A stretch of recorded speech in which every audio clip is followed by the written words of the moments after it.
Welcome back to the Grappling Growth podcast. This is episode 40. On today's podcast, I had the pleasure of welcoming on Hugh Robinson. Hugh is a business coach. He was in the agency space previously, where he was able to get his agency to 50, 60K months with his business partner before leaving in 2022. I was fortunate enough early this year to work with Hugh for a little bit of time, and I can tell you that he, within the internet marketing space, is one of the best out there. Hugh has been all around the world. He currently lives in Australia with his wife and has lived in Thailand, all over the globe.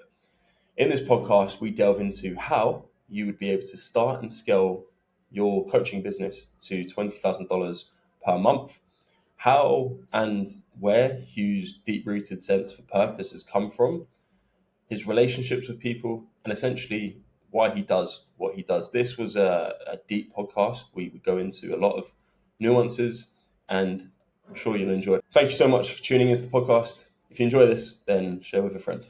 As entrepreneurs, we all experience challenges in our business journey. I'm JT Story, and the Grappling Growth podcast is my attempt at documenting my entrepreneurial journey while building my brands. I sit down with fellow entrepreneurs, understanding how they grapple with growth. I hope you find value and enjoy. Hugh, welcome to the podcast. It's a pleasure to have you on. Yeah, cheers, Joe. It's great to be on the show and great to reconnect after a little while. Absolutely. Hugh, the opening question to you is, what does growth look like to you? Yeah, good question. I have something I call like the core four, and it was taught to me from a mentor maybe 10 years ago when I was in my earlier stages of online business. Specifically, I'd done some in-person stuff for a few years, but the core four essentially is health, wealth, self, and relationships. And when I first learned that, I ended up building a coaching business that was pretty balanced. Like I had, I was health coaching at the time, so it was important to me to live true to health, right? That was really important. Business, I was growing. Self, I was on a very deep journey back then. Like I just got into like personal development and deep work and spirituality, and I was trying to like figure a lot of stuff out around my own psyche. I had a lot of past trauma that I had to kind of dive into, and so that was like a very deep journey for me. And my relationships at the time, like I was single and I was I didn't have a great relationship with like my mum and my brother. It was a bit strained, whereas now it's a much better. And a few years ago, and I kind of went through a bit of a down spell in business, and it was just like feeling burnt out. I kind of reconnected to that core four, and took a step back because I'd basically been going full throttle in business, and we grew revenue pretty high, but the profit margins weren't great. I was super stressed. My health wasn't good. It was having a knock-on effect with how I was showing up in my relationship with my my girlfriend at the time, now my wife. And yeah, my health was taking a hit. And so I had to really kind of take a step back and start building those foundations again. And so for me, like health is super important to grow, alongside like the deep work. It's like the outer work and the inner work, I think, is really important. I appreciate that's quite a long answer to like such a simple question. But for me, like, it's not about just growing the business at all costs, because I've done that and it's not sustainable. Like for me, I'm thinking about like my whole life and trying to build a business around my life and my values and what's important to me and how I show up in the world. And so for me, it's like, yeah, those four things: health, wealth, self, and relationships. That's what I'm trying to grow in unison. And some days, there's more focused on one than the other, but overall, like, that's the thing that I'm reflecting on. When would you say you started taking this stance of having those core four principles? Initially, like 10 years ago. So it was a mentor that taught me this, a business mentor. I hired him actually because I was really bad at sales and he was supposed to teach me sales. And what happened was he just ended up basically life coaching me and going through like therapy and stuff and getting really, really deep on a lot of things. And that's where I kind of first learned this concept. I think he was one of Tony Robbins' platinum partners. So I think he actually got that from Tony Robbins. I think that's where it originates from. I don't think he came up with it.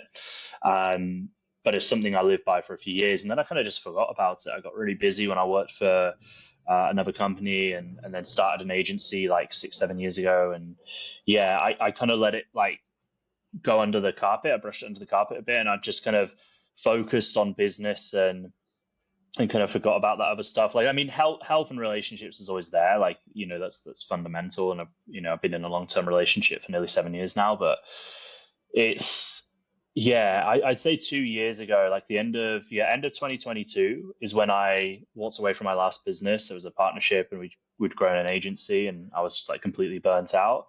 And that's where I like found some old, notes and things. And I went back to that core four, and that for me was like, okay, I need to rebuild this properly from within, basically, like grow. I think of it as like growing the business from, the inside out. Just because especially in the early days when you don't have like a big team and stuff, like you are the business. And so if you're not in a good way, like, and you're doing client facing work, that's going to impact your relationships with your clients as well. And then if you're spending all your time working with clients and they're not in a good way, that's going to have a negative impact on you. And I found that when I grew my agency. And so 2 years ago is when I started like taking that seriously again. Mm-hmm.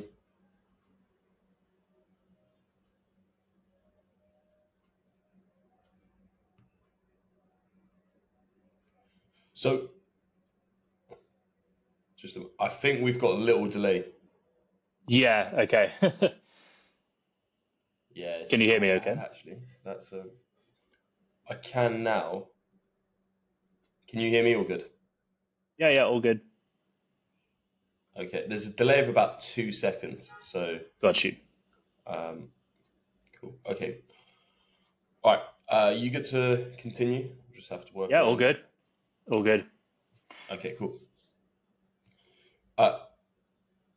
So with that, in that position 2 years ago, if we just cast back to where you're at, and I know you've mentioned to me that you were there, you had your business partner, things weren't going great.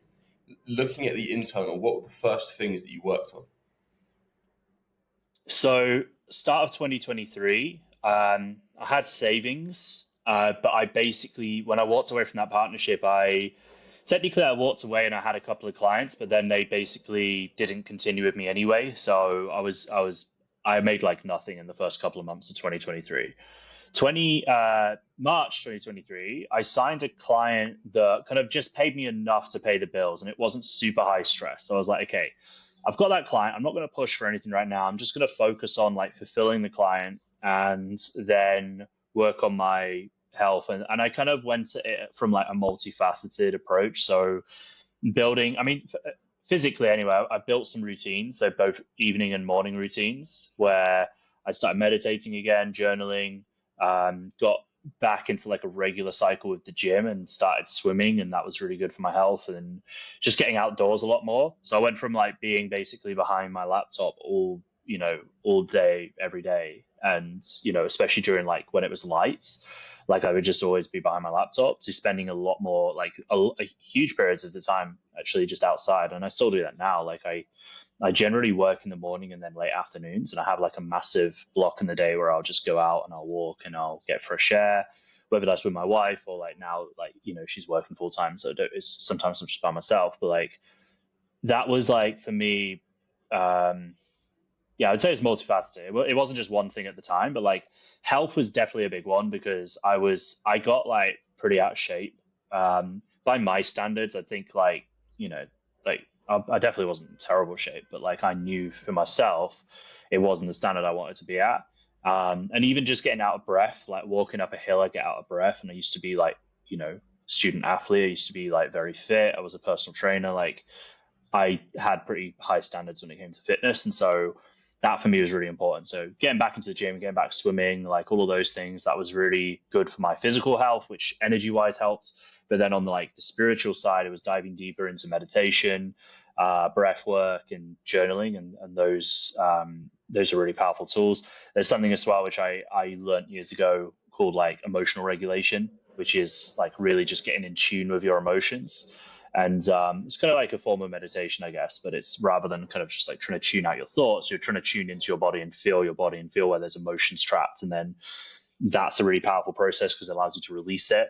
And especially those first few months, I had a lot of like pent up emotions, like a little bit of anger, but a lot of it was like actually like sadness and resentment towards myself, because I kind of just realized like I'd just been like beating myself up constantly, like mentally and emotionally, not physically, but I had like a lot of kind of pent up, like it was like sadness and resentment towards myself that I had to like learn to process and let go of, and then like kind of learn to like love myself again, basically on a deeper level. And that was a big journey. I'd say if I was to like sum it all up, it was learning to like love and trust myself again, and more so from a place of like unconditional love. I think in the past I'd done a lot of deep work around this and learned to like try and love myself, but it was always conditional. It was always like when I achieved this thing, then I was like worthy of love in my own mind.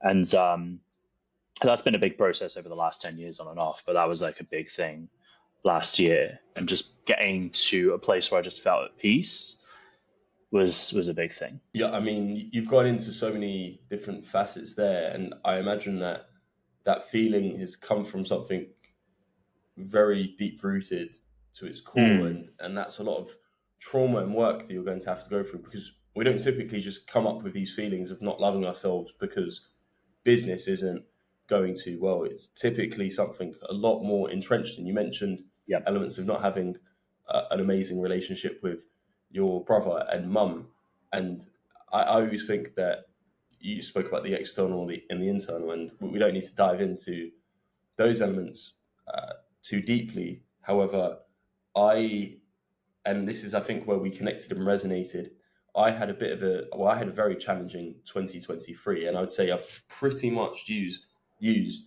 this year to really work on myself, pretty much how you mentioned there.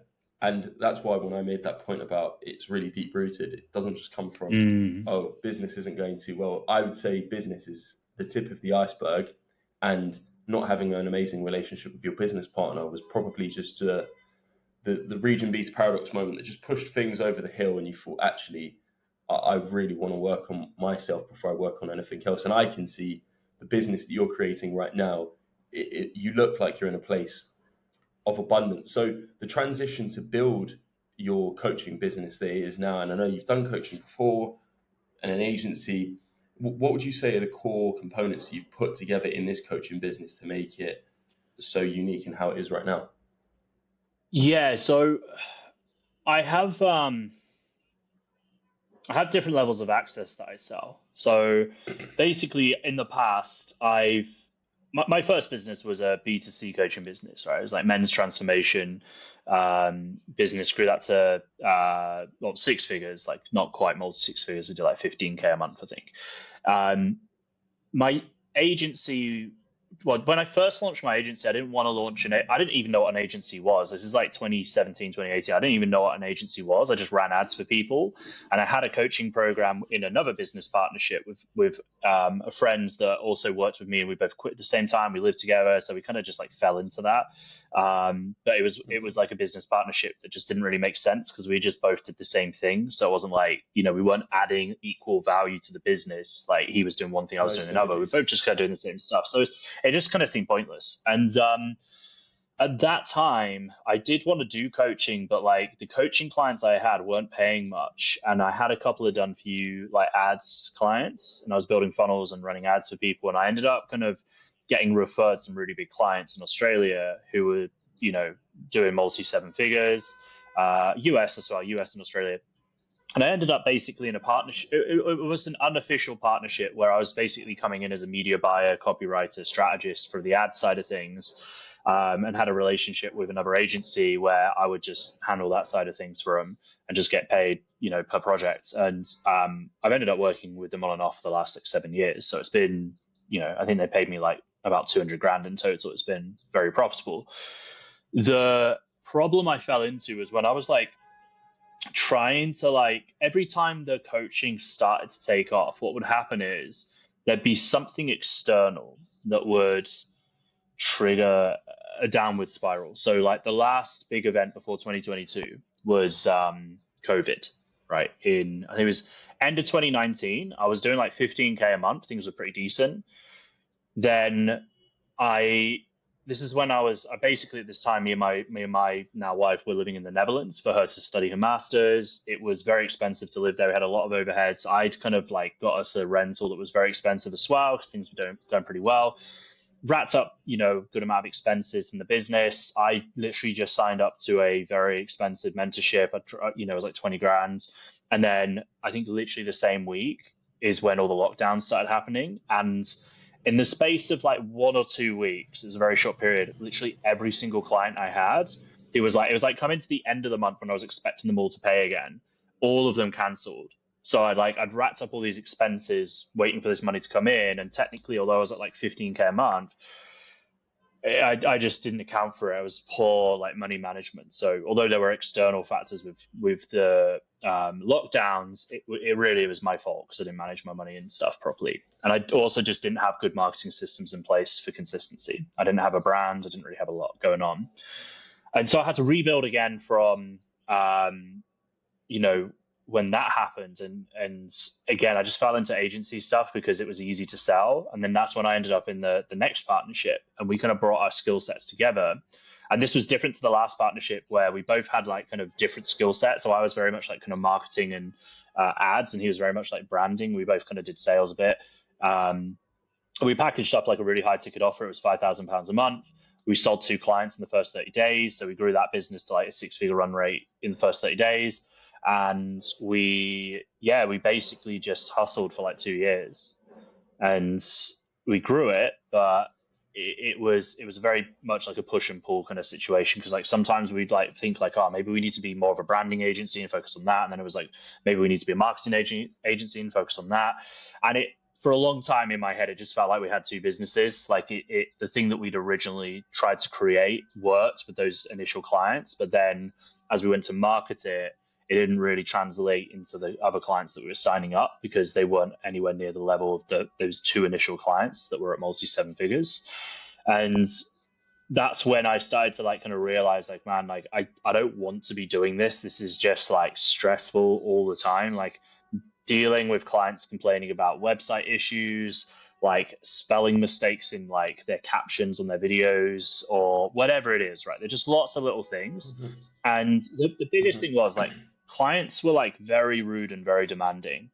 Like I did a video on this a few weeks ago. It was like, I remember like there was a few situations which like really triggered me, which was like one of them, we had this client who they just decided that they wanted me to jump on the call with their team every day. And because like I was in the Netherlands at the time, they were in the UK, and there was a bit of a time difference. It ended up being 7 a.m. every like 6 days a week for me. So I had to jump on 7 a.m. 6 days a week to be on a group call. And I was like, man, I'm just like an employee here. Like, this is terrible. And like, I just didn't have enough like headspace or time or energy to even like go about signing other clients. So I just ended up getting really busy fulfilling this one client. And then eventually they just left really suddenly. And then we're like scrapping again, like, shit, we need to make money.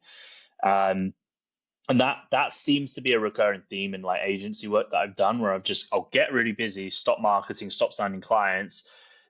They'll maybe drop off after a while or slow down or pause or whatever, and then I'll have to like chase clients again. And so it was like a never ending loop, and then end up like stopping and starting. And we never really, we didn't get to huge heights. We did do months of like 50, 60K, but that was where we had like few big projects come in and they were paid in fulls. So it wasn't like retainers where, okay, we're at like 50K recurring. That's very different from being at like 50K and like, oh shit, now we need to fulfill for the next 3 months and we're going to be really busy in fulfillment. So that was hard to navigate. Whereas pretty much everything, in fact, every client I work with now is like on a recurring revenue model, and I have partnerships as well. So on top of that, I get like a revenue share. But I appreciate I kind of got a little bit on a tangent there. But in short, to answer like the kind of changes that I've made in the business now, it is coaching. I have layers to it. So I do still do done for you work, but it's at a marketing partner level. So I'm coming in, and rather than feeling like an employee, like I did with that client, I feel like a partner with them, and they treat me like a partner. And that's the biggest change. It's like, instead of them being demanding and messaging me at like 11 o'clock on a Friday night saying, we need this, right? I I would get messages just being like, man, I really appreciate your input. You're really helpful. Like, I'm so grateful to be working with you. Like, I get messages like that every single day now, which is like completely the opposite of what I had before. And more than the money, like that for me is the most fulfilling thing, knowing that people actually appreciate the work I'm doing.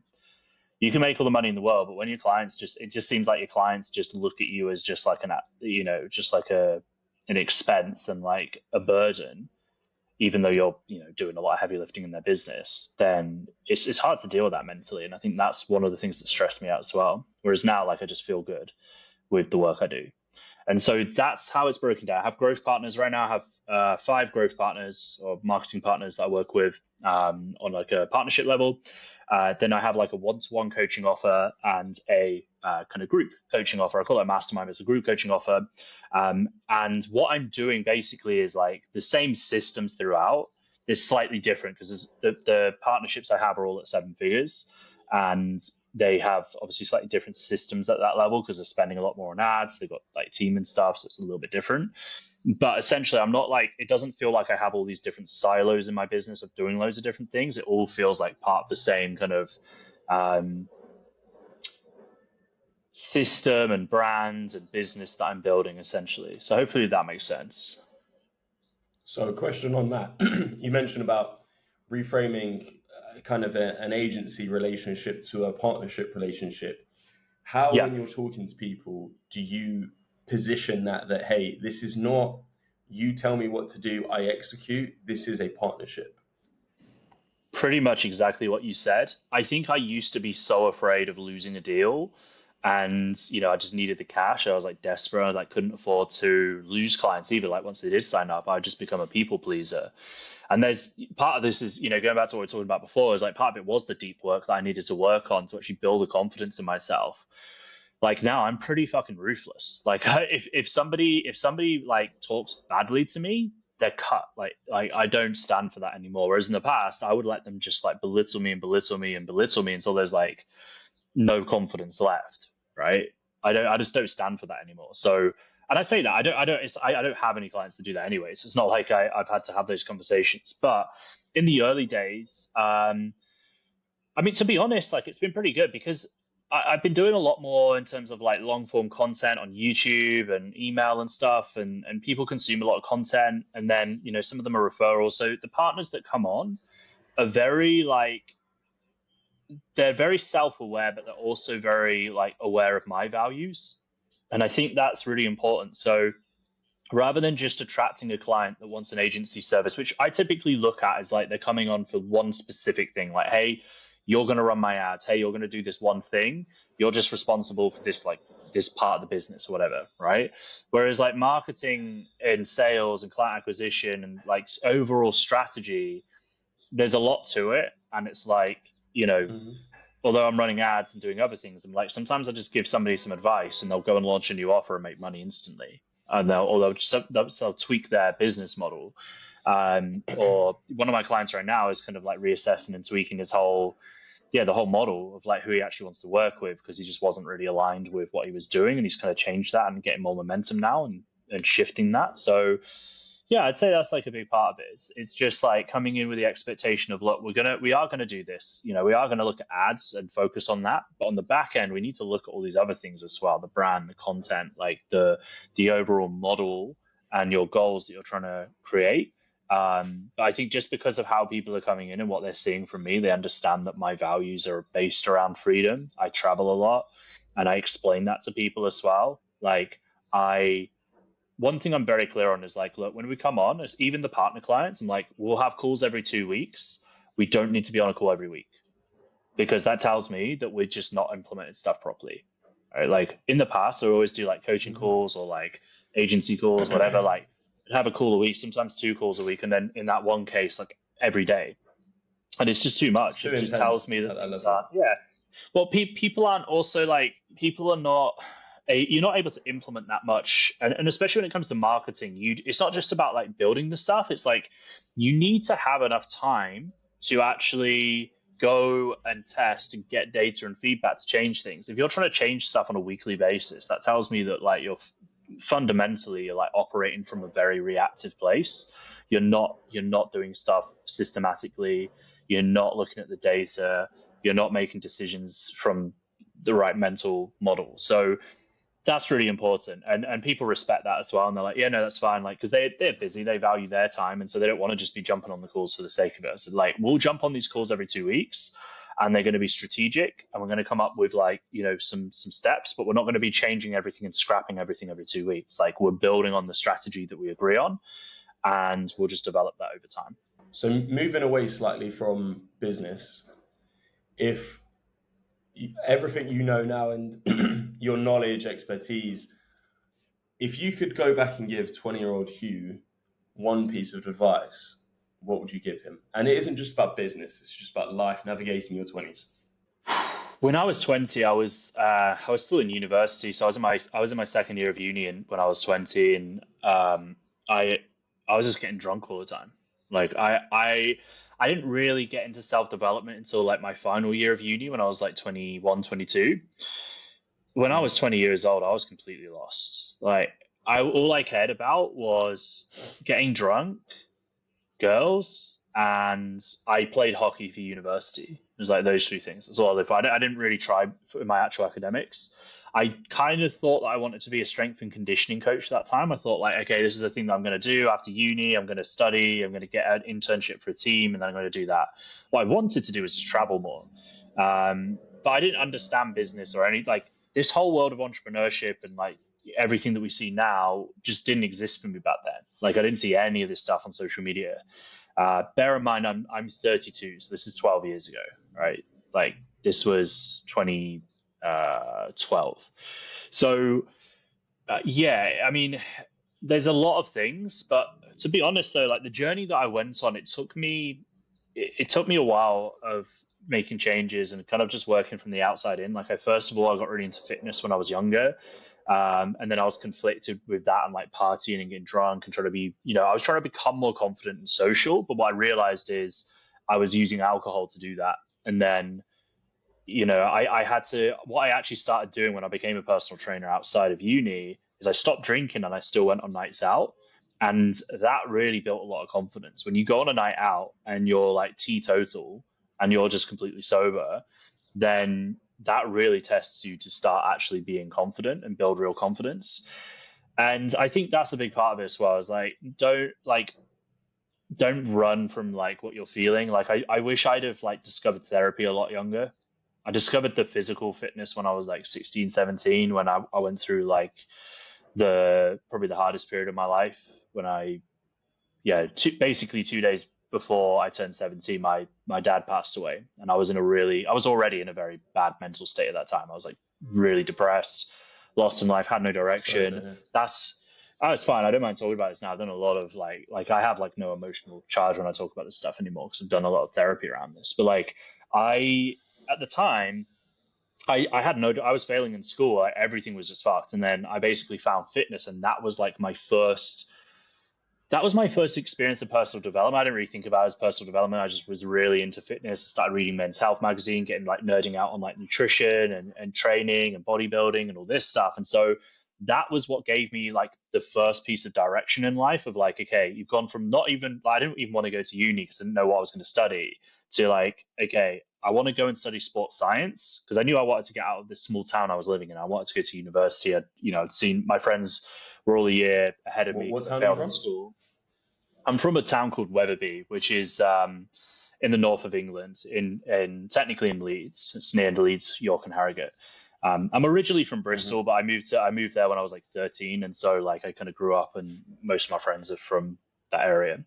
And it's just one of those small towns in the UK where, like, if you don't leave, you see the people that don't leave, and they're just fuck ups, right? Like, you just see them down the pub all the time, where they've just not done anything with their life. Like, there wasn't really much work going there. It's like, you just work like a minimum wage job. So I needed to get out of that environment. I also had a very toxic kind of relationship with my stepdad, and it was just not good being in the house with him and my mum. And we have a much better relationship now, but like at the time, it just wasn't good living there. So I knew I needed to get out of there. And so fitness for me was like the catalyst to go, and I had to resit a year of school to get into uni. So I was like a year behind my friends at this point who had all gone off. And I was like, hey, they're at uni. I definitely want to go do that, because I'd gone and I'd stayed with them and, partied and stuff. And I was like, okay, that's going to be great. And it was like, that was like the catalyst for me changing fitness. A few years later, it was like then going into like therapy and kind of, I guess, like life coaching, if you want to call it that. Like, how old were you when you started therapy? 22 is when I started really going, because it was around the time I started understanding business more. So I left uni, I wanted to become a personal trainer, and I realized that you don't get a job as a personal trainer. It's not like an employed job where it's like, here, use 25K a year, you're going to work as PT. It's not how it works. You're self-employed from day one. You have to go and sign clients, you have to learn sales, and then obviously on the back end, you're coaching clients. And so I ended up hiring, I was listening to a business podcast at the time, I ended up hiring my first mentor in 2014 and learned marketing and sales, applied that to my in-person personal training business, and it helped massively. But a big part of it was like, he taught me meditation and journaling. Yeah, those are two things like that were really impactful for me at the time. And I started reading a lot more books around healing and doing deeper work. And then I think around that time is when I started doing like therapy. And then I studied NLP, and I studied CBT, which is cognitive behavioral therapy, and started just like applying that on myself. Basically 2015, like that's when I left it. Like end of 2015 is when I left the gym. I worked with a different mentor who helped me with like paid ads and stuff. And then I learned how to actually like generate clients online. And then I left that job and went fully online. And then when I did that is when I started going like really deep into like personal development. I moved to Thailand at the start of 2016. And I was just surrounded by like other online entrepreneurs who were into self-development and doing deep work, which was just like completely abstract to me, because I've just come from like this small, I wasn't living in a small town. I was living in Bristol at the time, which is quite a big city, but like I was living in a city where, my friends were like into fitness and stuff, but no one was doing this sort of thing. No one was like running an online business and, trying to become a millionaire and like, connect with, the universe and do psychedelics and all this other stuff. Like that was just completely abstract to me. So when I moved to Thailand and I ended up living there for like 8 months, like that for me was like really transformative. Just meeting loads of people from all over the world with different backstories. What would you say was the biggest thing you got out of living in Thailand for 8 months?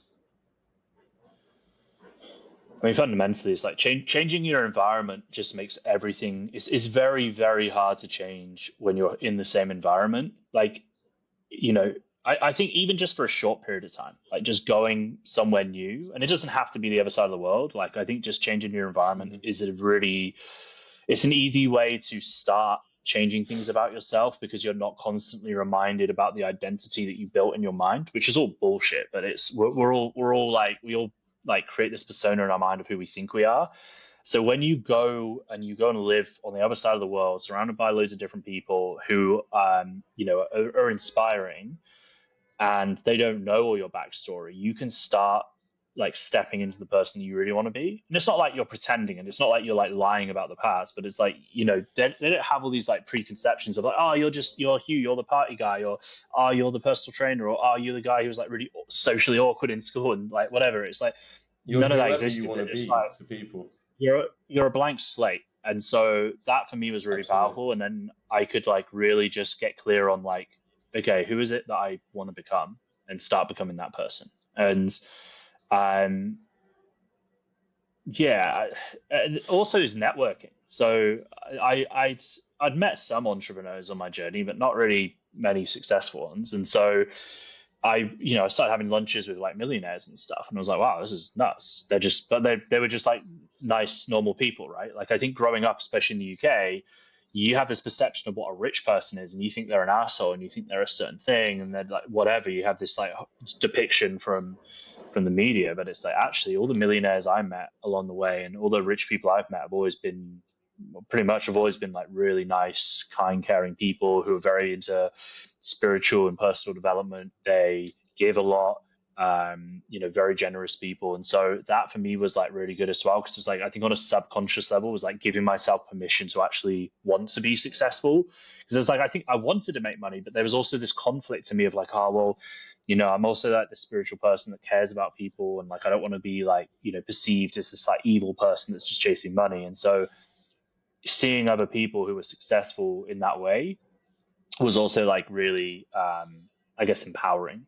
I've seen that there's a slight gap between people. You've got those who make out that they want to be successful and affluent, and these are the people that might be making, say, 10 to 20k per month, but they're trying to give this illusion as though that they are millionaires. And I've been fortunate enough to work with millionaires in the past, and I remember I was on a call, it was only a month ago, with my biggest client right now, and the new owner came on the call, and in my mind I had this preconceived notion, and this is probably the exact point I'm trying to make, is he came on this call and he couldn't be any more nicer. And I could look at this guy and look at him as a role model. He's probably in his early 50s, just super polite, super appreciative that we were working with them again. And I thought, that is the guy I would like to be. And you see a lot of these times that there's people who are doing really, really well in life. And I think what they've realized is that in order to be at this level, you need abundance, you need a team, you need people around you. There's no one in this world who's become a millionaire who hasn't done it without a team. Maybe there's a few Bitcoin millionaires out there who've done it purely through flipping a coin, but doing that with a business and partnerships, you know that the people that you pull in together are so imperative. And I consistently see it, that it is such dichotomy. And I got rid of a client last month. He was the lowest paying client I had on the books, but the biggest headache. And I just did an assessment of the 80-20 rule. And I thought, wait, this guy's paying me this and he's giving me such a headache. Nah, that was it. So it's to your point, that's a really profound and strong point, because again, I've seen that while I've been traveling and even in London, that I think when you get to that status of being a millionaire, you disattach yourself from it. You feel that that money doesn't define you. And I think leading up to it, I think especially us as young men with egos, we attach so much of our worth to money and thinking, oh, when I become a millionaire, I will be this. But you realize you become a millionaire and it doesn't change shit.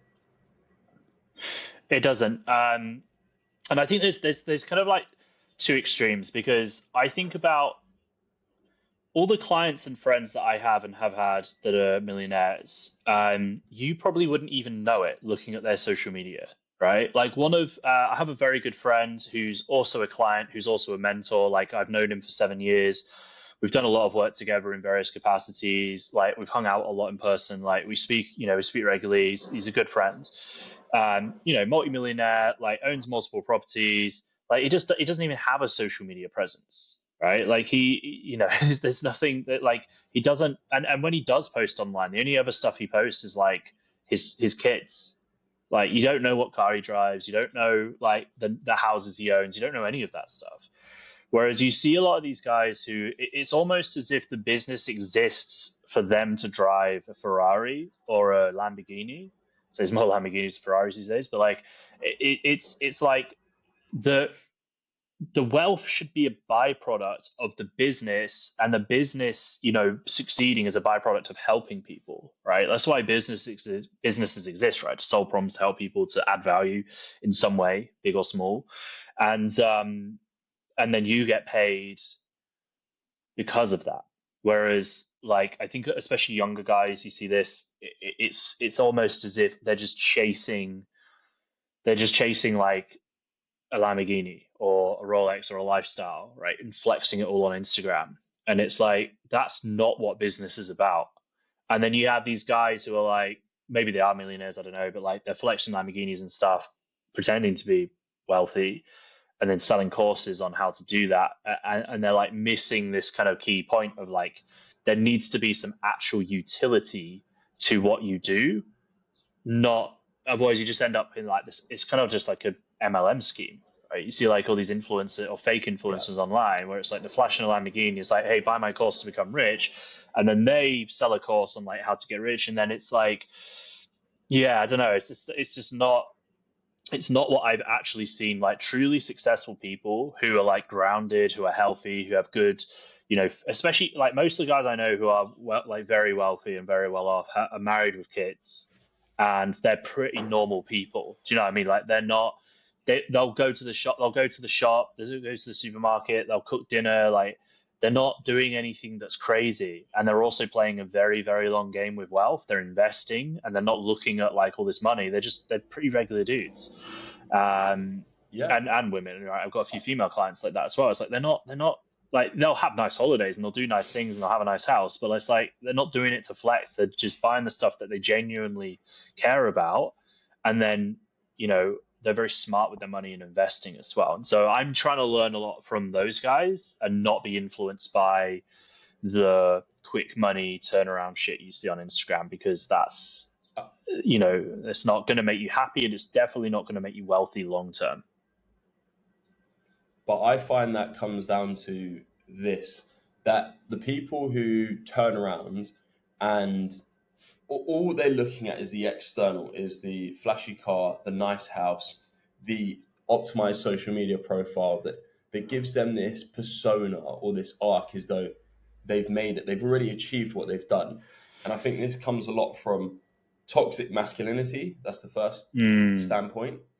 And I also think that comes from a lack of work on thyself. These are people who all they look at is that they'll find, and I won't name drop, but there's some people who I have absolutely no ratings for online, because all they talk about or all they give off and portray is, look at me, I've moved to Dubai, I've got this nice idyllic life.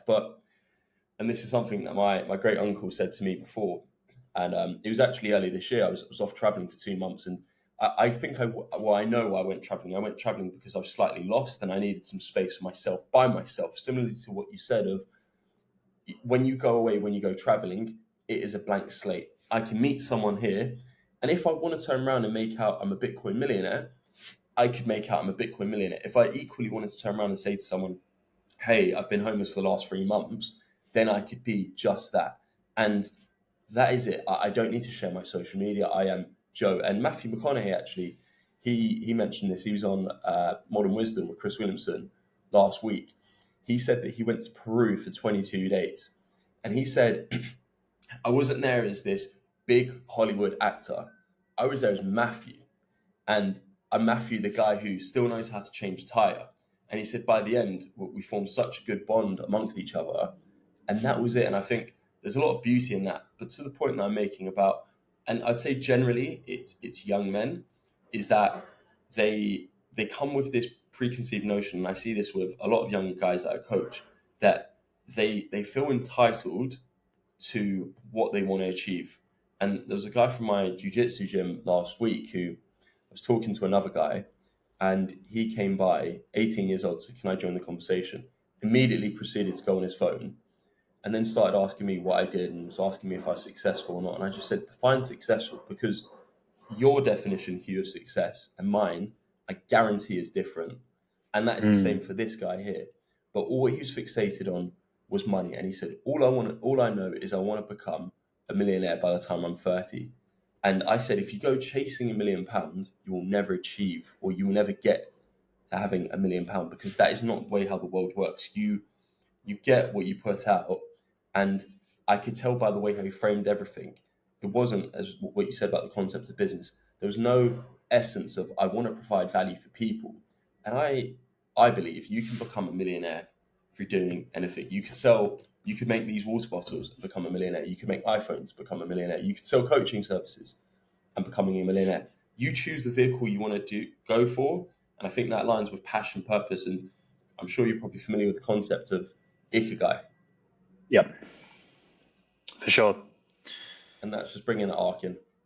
Yeah, no, it's true. And yeah, like I generally don't work with that many young guys. Most of my clients are like my age and older. I do have a few young entrepreneurs I work with, but they've got their heads screwed on, and they've I think they've already been that.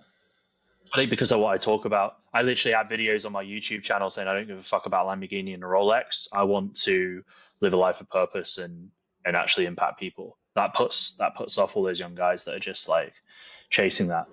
I'm not, and I don't want to work with guys that need convincing on that either. Like there's plenty of people that can coach them on that stuff, and that's great. But I'm not the coach to try and help somebody change all of that stuff, because that for me was, I mean, to be honest, I don't think I've ever been that driven by that stuff. Like I've never been somebody who has been like, I want to grow this business to get a Lamborghini or get whatever. It's like for me, it's always just been a passion thing. Like I've always just followed what I've enjoyed doing until the point that I don't enjoy it anymore, and I've like, you know, adapted and changed it.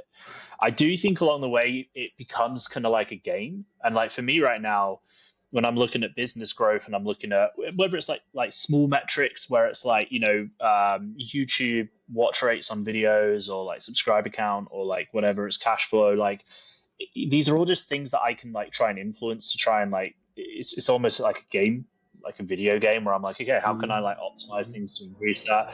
But then on that's like a very logical side to it. Then on the emotional and spiritual side, it's like, okay, well, how do I do this in a way where I'm still having an impact on people in a positive way?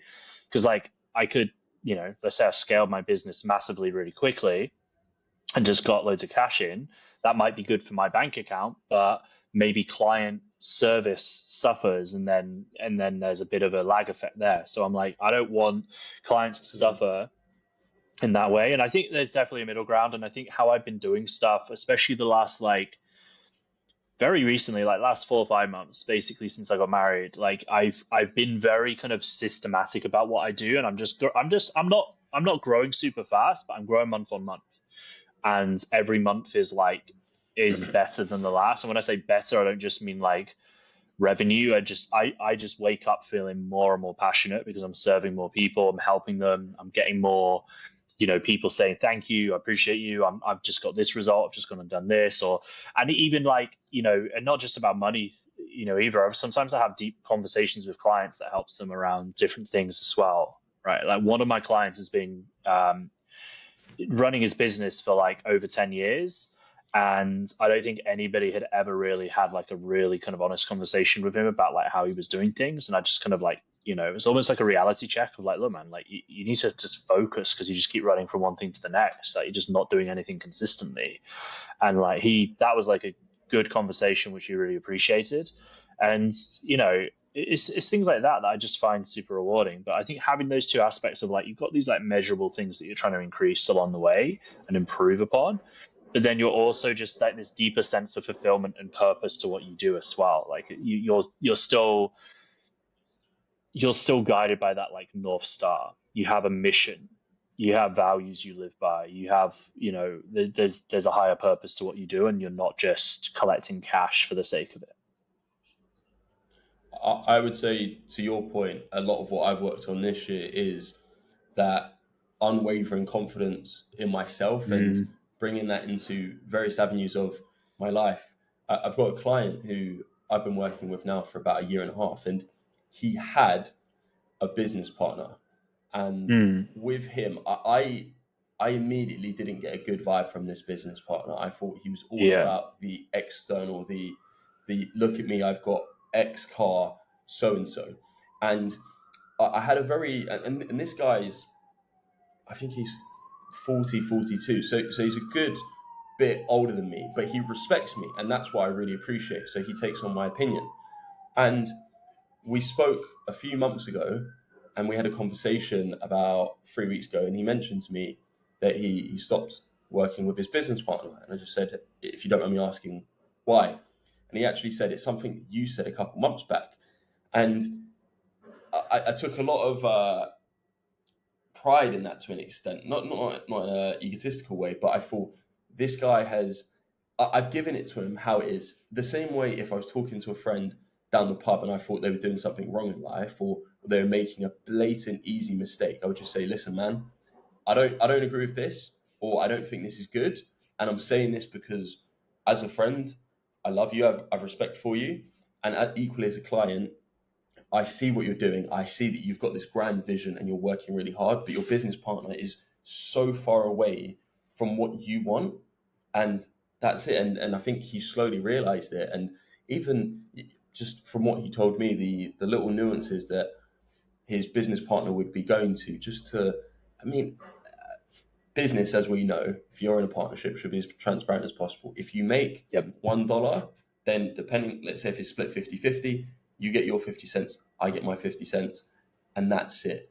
But there was too much shoddiness, there was too much behind the scenes work from his business partner there, which I'm glad that he's been able to realize it now, and he hasn't been able to sink any more time into that business partnership. Hugh, I know you're an avid reader.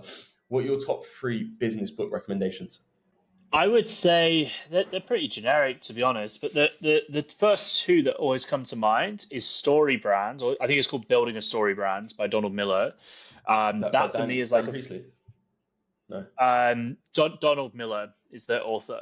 So that is a really, really good book on understanding the message that you want to share with the world and how you want to help people. It's really about like branding from a messaging standpoint, so messaging specifically.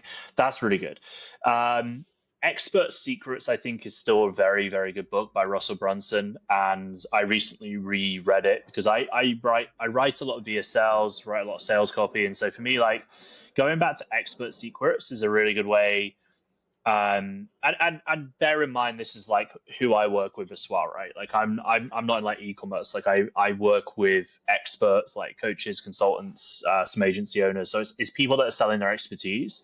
So these books are very specific around building a personal brand and selling essentially like your expertise. So I think Expert Secrets is good for that because again, it helps you. I see Story Brand as like a really good book to help you share your message. I see Expert Secrets as a really good book to help you share kind of like your methodology. And then I don't know for the third one because there's a lot of contenders with that. Those are the 2 that I've reread the most. I think if I was to pick another book, it probably wouldn't be actually about business. It would be more about kind of mindset and identity. And I think Psycho-Cybernetics is a really, really good book. That's kind of what we were talking about earlier with changing your identity. It's not about business at all. It's basically about changing the way you think about yourself and how your internal world changes the external, right? Because how you see the world is a reflection of how you see yourself. And so Psycho-Cybernetics was one of the first personal development books I read, like back in like 2015. That for me was like, it was hard for me to get my head around it at first, but that's a really profound book. And so I think that's really important because, although it's not a business book, like you're running the business, and especially again, like if you're an expert business where you're selling your expertise, you need to have your head in the game. You need to see yourself as an expert. You need to see yourself as an authority. You need to have that confidence in yourself. And if you don't, that's just going to show in everything you do. So identity and how you show up is extremely important. So I think Psycho-Cybernetics by Maxwell Meltz. Oh, so that's it. Yeah, that's the one. Those are really great books. You mentioned Daniel Priestley as well. His stuff is very good. The book Oversubscribed. And then also another book, just as a contender, would be Turning Pro by Stephen Pressfield. I think especially like younger audiences need to read that book because it's about like turning from like an amateur into a pro. And the big takeaway is just showing up and being consistent and chipping away at the thing that you want to do on a daily basis. Not just, I see so many people that only do shit when they're inspired. And inspiration is like this, right? It comes and goes. You probably go through huge waves of feeling uninspired. If you're only ever going to work when you're inspired, you're never going to get anywhere. Like you're just going to be running around in circles. I've seen that in a lot of people. So that book's also incredibly good for understanding like the mindset of building something that's sustainable. Cool. Well, I appreciate you adding in those 2 additional books there because it's always good to get a little grasp into the world of what you're looking at and reading. And I think I put Cybernetics in my top 5 books of all time. I think I read it end of last year, and I definitely feel I need to reread that in the next year because there's just so many moving parts of that book. It's not an easy read, and I think it requires a level of mental maturity to completely comprehend. I don't even think you'll really comprehend what he talks about throughout that book, but one of the best books I've ever read. Hugh, I've got a question from a fellow entrepreneur, and I'm really excited to hear about how you would dissect this, because I know you've worked with some amazing coaches, including myself. I wouldn't say amazing, but coaches. No, And you are amazing, my man. it's cool to see your process. Thank you. Okay, Yep. so it reads, a fellow entrepreneur said, what process would you recommend to start and scale a coaching business to $20,000 per month? Okay.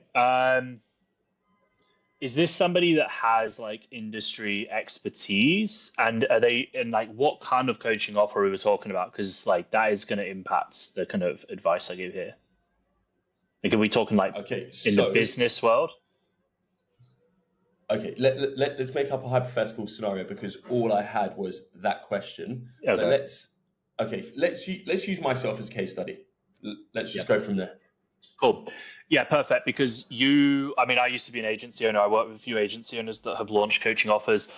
I think if you're going to do coaching, you need to be in one of two brackets. Either you have gone through a transformation yourself and you're helping other people with that transformation, or you've assisted other people and you're just changing the model of doing that. So if you're going from an agency into coaching, essentially what you're doing is you're going from like doing all the heavy lifting to handing over the pieces to them and pre-building the system. So if you're going from zero and you have an agency, you have some processes in place, what you want to do is you want to document and create what's called an SOP, standard operating procedure. You want to break down and be methodical with what you do.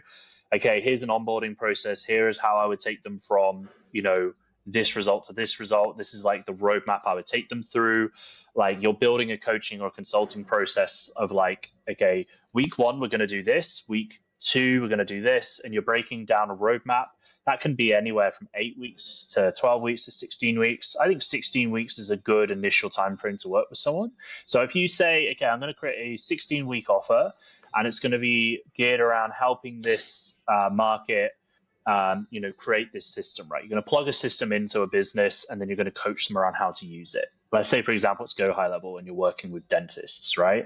I'm going to help dentists install Go High Level in their business so they can get, consistent appointments. We're going to show them how to run ads to it. We're going to show them how to optimize all these things. So it's kind of like semi pre-built, and then you just coach them on how to use it. It probably won't be the dentist doing it. It'll probably be like someone in their team, but you'll show them how to use it, and there'll be an end result. And what I would do initially is say, hey, look, we did this as a done for you service, and what we're offering is like a done with you service. And we're looking to get, a few people on as case studies. So if you're in a B2B market, you can go on LinkedIn and you can connect with people, and you can kind of break down how you can help them. What you can also do if you have the cash flow is run ads to like a short video sales letter that just breaks down who you're looking for and what you're looking to do with them, and just keep that short and sweet, like 5 to 7 minutes of like, for this target market, we're looking to build this out. We're looking to, get like, these are kind of the results we've got with clients already. And then this is what we're looking to achieve. Right. And then get some more case studies and feedback into that. And then I would just probably run ads to like a video sales letter that breaks down your process. I think VSLs and offers have gone crazy the last few years. I just did a YouTube video about this, but like nice. A lot of people you'll see will be like, hey, we guarantee you'll get 50 appointments or you don't pay and we'll refund you and send you $5,000 for wasting your time. Those offers are not very good, and they don't attract sophisticated buyers. What's a better offer is one of two things: is this is how I did X, Y, and Z. So if you're talking about it from your own business, right? So let's say, for example, you're a business coach and you used to, you grew a successful dentist practice. You would say, this is how I grew my practice from whatever to whatever, right? And this is our process. If you're like, in this case, an agency, and you've helped dentists, what you would say is, last month, we helped 10 dentists add, an average of 70 new patients each using a simple 3-step process. Learn about the process below, right? And then you just have a video that breaks it down. And then at the end, it's like, book a call with our team or book a call myself, and we'll talk to you about how this works. And then how you sell it is you break down the system, you explain to them that it's pre-built, we'll plug this in, But then instead of like you relying on us forever, and then if we part ways, then you have to go and find another agency, we're building this out and coaching on how to use it, so you have it forever. So after the 16 weeks, if you want to, you can just run with this. And that's like really like if you're doing kind of more business coaching stuff, like that's where like the unique selling proposition is for coaching versus done for you. But you can always have a hybrid as well. Like, for example, if you're just starting, if you're just going from like pure agency into coaching, what I did in terms of what I still do with like the partnerships, I think is a good middle ground where it's like, look, we'll work together. And we're going to build out like this infrastructure for you, this system for you, and then there's some elements of done for you. There's some elements of coaching. You typically can charge more for that. That's also a good offer as well. But on the front end, you want to attract people through, you maybe do manual outreach on LinkedIn or just run ads on Meta and drive them to a VSL. You can also, like, a long game is content. So Instagram content, you can run things like follower ads and DM ads to get people into like your, content, and then send them to YouTube. So I've done that over the last 2 years. It is a little bit of a slower game. It'll generally get you higher returns from ads, but it is a bit slower versus like a VSL funnel. But you also need to make sure that you're on top of your content. Like if you just run follower ads and you're not posting like relevant content for your audience, it's not going to work. So in this case, let's say like you've just got like really good advice for like dentists to grow their business and you have like a daily series around that, then running ads like follower ads to your Instagram would be really powerful. You then need to have an appointment setting process in place. So someone who's coming through to your Instagram and they follow you, you don't want to just leave them. Like you want to message every single person that comes through and have a conversation with them. Like, hey Joe, thanks for the follow. I see you run a dentist practice down in London. Would love to know more about what you're doing and how that's going for you. And then you can have a genuine conversation with someone, find out where they're at, and then from there, potentially get them booked on for a call as well. That is a high level breakdown right there. I appreciate it. Hugh, is there anything you want to find you? Well, good. Does that make sense, or is there anything you want me to dive into further? No, that was amazing, and I guess because I've been consuming your content now for probably the best part of a year, I kind of had a nuance of that, but that's really good and helpful for the audience to listen to. So just to kind of close things up, where can people find you? Yeah, I mean, my main platforms are Instagram and YouTube. So if you just search Hugh James Robinson, you'll find me on both of those platforms. And yeah, feel free to give me a follow and connect. But I've got long form content on YouTube breaking down, lots of different trainings and stuff. And then my Instagram's a bit of a mix of like personal content and, short snippets of like business related stuff as well. And just to add to that point, your accounts are one of the few accounts that I really follow. So I think your content's amazing, man. Appreciate that. It's always good to hear because you kind of feel like you're just posting into the void and hoping for the best. But I don't really care about views as much. It's more around like it's more about engagement than views. So I'm always like tracking like are people actually watching the content. That's one thing I notice on Instagram. Like it's sometimes the view count's not high, but the view duration's high. So that's always nice to see. Mm-hmm. Hugh, thanks for coming on. Pleasure. Thank you, Joe. It's been an absolute pleasure being on here, and hopefully your audience found this useful. I'm sure they did. Take care.